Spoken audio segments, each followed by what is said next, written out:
అనకాపల్లిలో తారలు దిగివచ్చిన వేళ ధరలు దిగివచ్చిన వేళ ఏప్రిల్ 3న శుభప్రదం షాపింగ్ మాల్ ప్రారంభోత్సవ వేడుకకి శుభాహ్వానం.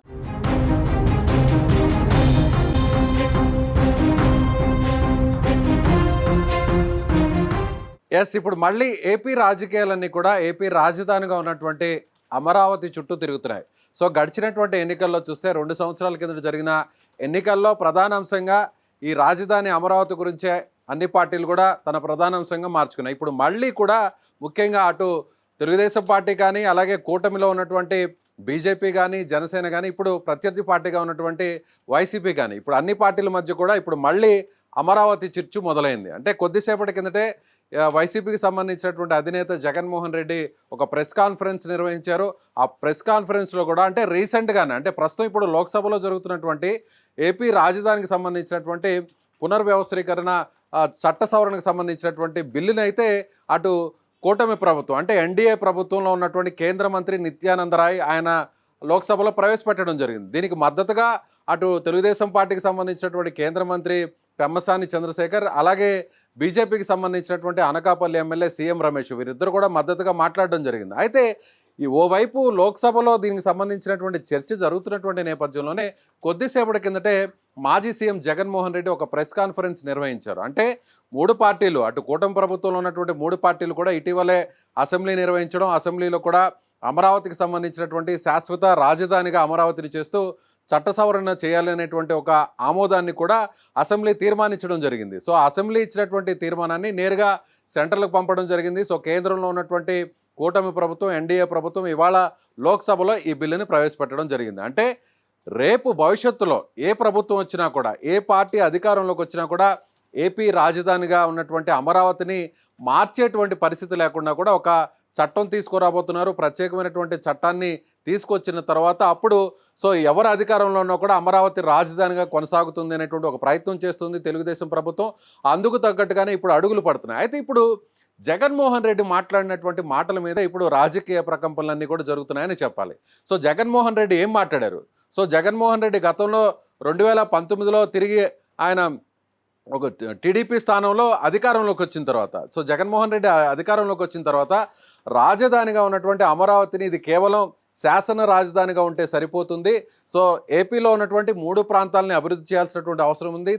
రాయలసీమ, కోస్తా, అదేవిధంగా మిగిలినటువంటి వైజాగ్ ఈ ప్రాంతాలను అభివృద్ధి చేయాలంటే 3 రాజధానులు అవసరం అనేటువంటి ఒక నినాదాన్ని తీసుకొచ్చారు. అందుకు తగ్గట్టుగా కొన్ని సవరణలు చేసేటువంటి ప్రయత్నం చేశారు. ఆ తర్వాత కోర్టులు కూడా కొన్ని మొట్టికాయలు వేసినటువంటి పరిస్థితి తెలిసిందే. అయితే ఈ అంశాన్ని చాలా వరకు అంటే అధికారంలో ఉన్న టైంలో జగన్ సో తర్వాత తన ఎన్నికల హామీలో భాగంగా దీన్నే మూడు అంశాలనే ప్రధానంగా అస్త్రంగా తీసుకున్నటువంటి పరిస్థితి. సో అందుకు ప్రజలు వ్యతిరేకించారు, ఓటర్లు కూడా వ్యతిరేకించారు. సో వైసీపీకి 11 సీట్లను పరిమితం చేసినటువంటి విషయం మనకు తెలిసిందే. అయితే ఇప్పుడు మళ్ళీ వైసీపీ ఈ అంశాన్ని తలకెత్తుకుంది అనేటువంటి విషయాన్ని మనం ప్రత్యేకంగా చెప్పాలి. సో జగన్మోహన్ రెడ్డి ఈ అంశం మీద ఏం మాట్లాడతారు? రాజధానికి ఫుల్ సపోర్ట్ అని చెప్తారా? అమరావతికి ఫుల్ సపోర్ట్ అని చెప్తారా? లేదంటే 3 రాజధానుల వైపే తాను మళ్ళీ కూడా మొగ్గు చూపుతారా అనేటువంటి ఒక రాజకీయ విశ్లేషకులందరూ కూడా భావిస్తూ వచ్చారు. అన్ని రాజకీయ పక్షాలన్నీ కూడా ఎదురు చూస్తూ వచ్చాయి. సో ఇప్పుడు జగన్మోహన్ రెడ్డి ఇచ్చినటువంటి స్టేట్మెంటు ఎటువైపు ఉంది అనేటువంటి ఒక చర్చ అయితే జరుగుతుంది. అందుకు తగ్గట్టుగా లెక్కలు కూడా వేస్తున్నటువంటి పరిస్థితి రాజకీయ పక్షాలనే చెప్పాలి. జగన్మోహన్ రెడ్డి ఏం మాట్లాడారంటే అమరావతికి తాము ఎప్పుడు కూడా వ్యతిరేకం కాదు, గతంలో కూడా అమరావతి రాజధానిగా ఉండాలన్నాము, అది శాసన రాజధాని అని చెప్పేమన్నటువంటి విషయాన్ని ఆయన మళ్ళీ కూడా రిపీట్ చేశారు. అయితే న్యాయ రాజధానిగా కర్నూలుని ఏర్పాటు చేయాలి, అదేవిధంగా పరిపాలనా రాజధానిగా విశాఖపట్నం అనేటువంటి విషయాన్ని ఆయన గతంలో ప్రకటించారు. అయితే ఆ అంశాలను ఎక్కడ కూడా మాట్లాడలేదు. అమరావతిని చట్టబద్ధత చేయాల్సినటువంటి అవసరం లేదు, దీన్ని లోక్సభలో బిల్లును ప్రవేశపెట్టి దాన్ని చట్ట సవరణ చేయాల్సినటువంటి అంత ఆవశ్యకత కూడా లేదు. ఎవరైతే తెలుగుదేశం పార్టీకి సంబంధించినటువంటి వారున్నారో ఆ నాయకులకు సంబంధించినటువంటి బినామీలకు అక్కడ పబ్బం గడపడం కోసమే ఈ ప్రయత్నం కూటమి ప్రభుత్వం తెలుగుదేశం ప్రభుత్వం చేస్తుంది అనేటువంటి విషయాన్ని చెప్పారు. ముఖ్యంగా 1000 ఎకరాలని తీసుకున్నటువంటి తెలుగుదేశం ప్రభుత్వం సో ఇప్పటి వరకు కూడా 7 ఏళ్ళు అంటే 2014 నుంచి 19 వరకు 5 సంవత్సరాలు, ఆ తర్వాత ఇప్పుడు 2024లో అధికారంలోకి వచ్చిన తర్వాత ఇప్పుడు 2 సంవత్సరాలు, ఈ 7 ఏళ్ళలో ఒక్క రైతుకైనా కూడా ప్లాట్ ఇచ్చినటువంటి పరిస్థితి ఉందా అనేటువంటి విమర్శ చేశారు. అంటే మళ్ళీ ఆయన నేరుగా ఎక్కడా కూడా అమరావతికి తాను వ్యతిరేకం, అమరావతి రాజధానికి తాను వ్యతిరేకం అనేటువంటి విషయాన్ని నేరుగా ఎక్కడ కూడా ప్రస్తావించలేదు.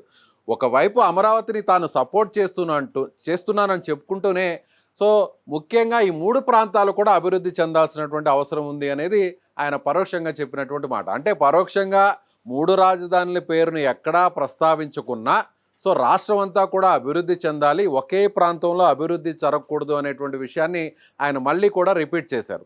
సో రేపు జగన్మోహన్ రెడ్డి ఏదన్నా అంటే రాబోయేటువంటి 3 సంవత్సరాల తర్వాత కూడా ఎన్నికల సమయానికి రాజధాని విషయంలో ఎలాంటి స్టెప్ తీసుకోబోతున్నారు, రాజధాని విషయంలో ఏ స్టాండ్ మీద ఉంటారు, గతంలో చెప్పిన విధంగానే 3 రాజధానుల వైపు నిలబడతారా, లేదంటే పూర్తి స్థాయిలో అమరావతి రాజధానికి ఫిక్స్ అవుతారా అనేటువంటి ఒక డిస్కషన్ యావత్తు మొత్తం పొలిటికల్ సర్కిల్లో నడుస్తుంది.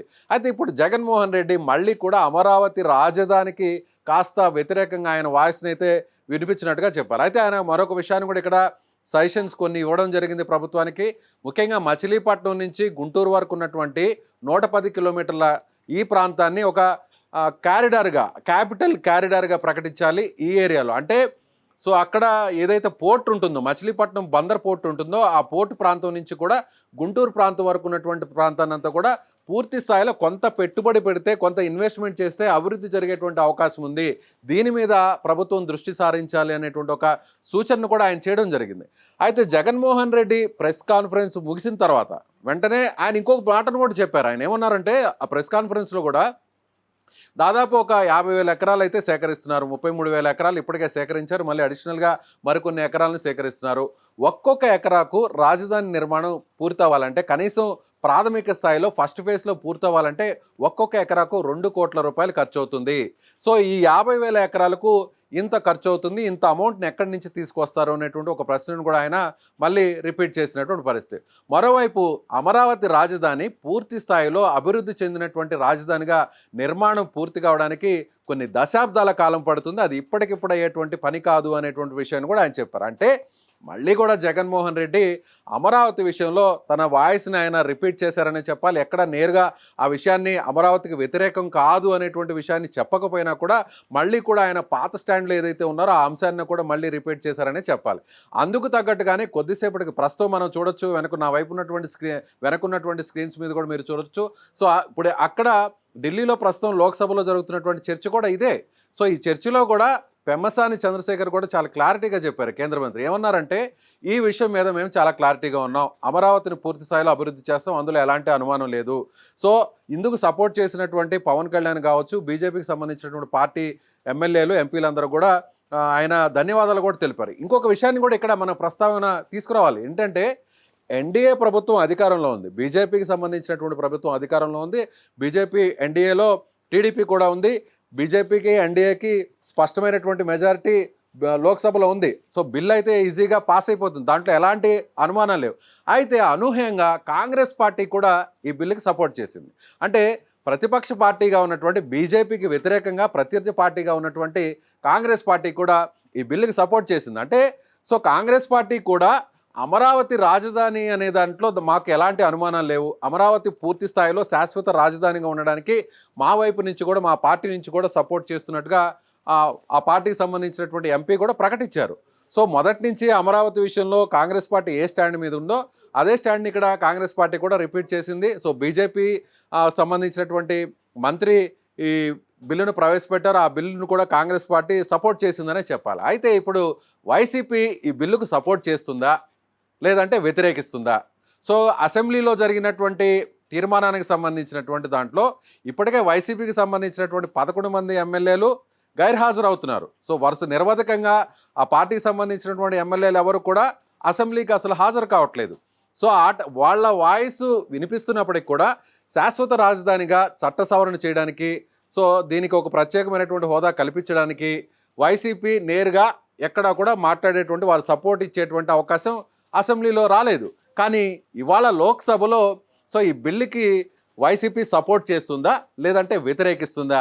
వైసీపీ సపోర్ట్ చేస్తుంటే రాజకీయంగా దాని భవిష్యత్తు ఎలా ఉంటుందో, ఆ పార్టీకి సంబంధించి కూడా వచ్చే ఎన్నికలకు ఎలా వెళ్ళాలి, రాబోయేటువంటి ముఖ్యంగా స్థానిక సంస్థల ఎన్నికలు కావచ్చు, లేదంటే రాజధానికి సంబంధించినటువంటి ఆ ప్రాంతంలో జరగబోతున్నటువంటి మున్సిపల్ లేదా ఇతర స్థానిక సంస్థల ఎన్నికల్లో ఆ పార్టీకి ప్రజల మద్దతు ఎలా ఉంటుంది అనేది కూడా ఒక చూడాల్సినటువంటి పరిస్థితి. అయితే ఇప్పుడు మిథున్ రెడ్డి, ఆ పార్టీకి సంబంధించినటువంటి ఫ్లోర్ లీడర్ మిథున్ రెడ్డి కొన్ని అంశాలను కూడా ఇక్కడ ప్రస్తావించారు.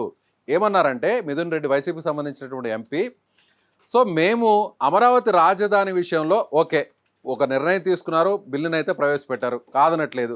కానీ ఇదే అంశాన్ని ఎందుకు బీజేపీ కానీ, టీడీపీ కానీ, జనసేన కానీ ప్రత్యేక హోదా విషయాన్ని ఎందుకు మాట్లాడట్లేదు, అదేవిధంగా పోలవరం అంశాన్ని కూడా ఎందుకు మాట్లాడట్లేదు అనే విషయాన్ని ఆయన కొత్తగా రేస్ చేశారు. అయితే సీఎం రమేష్ మాత్రం అనకాపల్లి ఎమ్మెల్యే, బీజేపీ ఎమ్మెల్యే చాలా స్ట్రాంగ్గా కౌంటర్ ఇచ్చారు.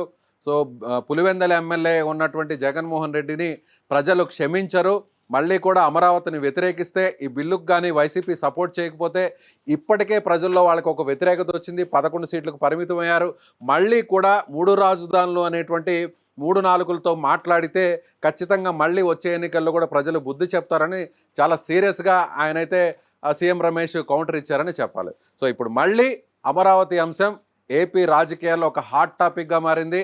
అమరావతిని శాశ్వత రాజధానిగా వేరే ఏ పార్టీ తిరిగి అధికారంలోకి వచ్చినా కూడా అమరావతినే రాజధానిగా ఏపీకి కొనసాగించడం కోసం కూటమి ప్రభుత్వం ప్రయత్నిస్తుంది. అందుకు తగ్గట్టుగా అసెంబ్లీలో తీర్మానం చేసింది. ఆ తీర్మానాన్ని పైకి సెంట్రల్కి, కేంద్రానికి పంపించింది. కేంద్రంలో ఉన్నటువంటి ఎన్డీఏ ప్రభుత్వం ఇప్పుడు లోక్సభలో ఆ బిల్లును ప్రవేశపెట్టింది. ఇప్పుడు లోక్సభలో దీనికి సంబంధించినటువంటి చర్చ జరుగుతుంది. ముఖ్యంగా కాంగ్రెస్ పార్టీ కూడా బీజేపీకి సపోర్ట్ చేస్తూ, కూటమి ప్రభుత్వానికి సపోర్ట్ చేస్తూ అమరావతి బిల్లుని కాంగ్రెస్ పార్టీ కూడా సపోర్ట్ చేస్తుందనే చెప్పాలి. సో రాబోయేటువంటి కొన్ని నెలల పాటు, వారాల పాటు మళ్ళీ అమరావతి అంశం అటు తెలుగుదేశం పార్టీ, బీజేపీ, జనసేన, ముఖ్యంగా వైసీపీ మధ్య ఒక హాట్ టాపిక్గా మారబోతుంది.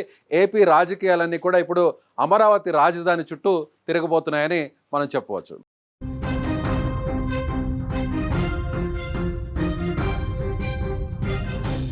ఎస్, కొద్దిసేపటి కిందటే చూడొచ్చు, నా వెనక ఉన్నటువంటి బ్రేకింగ్ న్యూస్ కూడా మీరు చూడొచ్చు. వైసీపీ లోక్సభ నుంచి వాకౌట్ చేసి వెళ్ళిపోయింది. అంటే వైసీపీ అమరావతికి సంబంధించినటువంటి విషయంలో తన పాత స్టాండ్నే కొనసాగిస్తుంది అనేది మనం అర్థం చేసుకోవచ్చు. అయితే ఇక్కడ నేరుగా ఈ అమరావతికి శాశ్వత రాజధాని బిల్లును వ్యతిరేకిస్తున్నామని చెప్పడమా, లేదంటే అభివృద్ధి విషయంలో కూటమి ప్రభుత్వం వెనకబడింది అనేటువంటి అంశాలను ఆయన మిథున్ రెడ్డి ప్రస్తావిస్తూ సభలో నుంచి వైసీపీకి సంబంధించినటువంటి ఎమ్మెల్యేలు వాకౌట్ చేశారు. అంటే ఒక రకంగా ప్రత్యక్షంగా కావచ్చు, లేదంటే పరోక్షంగా కావచ్చు. సో అమరావతి శాశ్వత రాజధానికి సంబంధించినటువంటి బిల్లును వైసీపీ వ్యతిరేకిస్తుంది అనేటువంటి ఒక అంశం అయితే ఇప్పుడు మళ్ళీ తెర మీదకి వచ్చిందనే చెప్పాలి. ఈ విషయాన్ని ఏ విధంగా డిఫెండ్ చేసుకుంటుంది, సో దీనికి టీడీపీ కానీ, లేదంటే బీజేపీ కానీ, జనసేన కానీ వైసీపీ మీద ఏ విధంగా ఆరోపణలు చేస్తుందో, ఇక రాబోయేటువంటి కొన్ని నెలల పాటు, వారాల పాటు కూడా ఇదే అంశం మీద ఒక పెద్ద రాజకీయంగా ఒక దుమారం రేగేటువంటి అవకాశం ఉందనే చెప్పాలి. సో ఇది ఒక బిగ్గెస్ట్ అప్డేట్గా చెప్పొచ్చు ఏపీ పాలిటిక్స్లో. వైసీపీ అమరావతి రాజధానికి సంబంధించినటువంటి శాశ్వత రాజధానిగా ఇవాళ పునర్వ్యవస్థీకరణకు సంబంధించినటువంటి బిల్లును ప్రవేశపెడితే ఆ బిల్లుకు సంబంధించినటువంటి చర్చ జరుగుతున్నటువంటి నేపథ్యంలో సో వైసీపీ సంబంధించిన ఎంపీలు సభ నుంచి వాకౌట్ చేశారు. చూద్దాం రాబోయేటువంటి రోజుల్లో ఇది ఏ టర్న్ తీసుకుంటుందో, ఎలాంటి మార్పులు జరిగేటువంటి అవకాశం ఉందో పొలిటికల్గా చూద్దాం.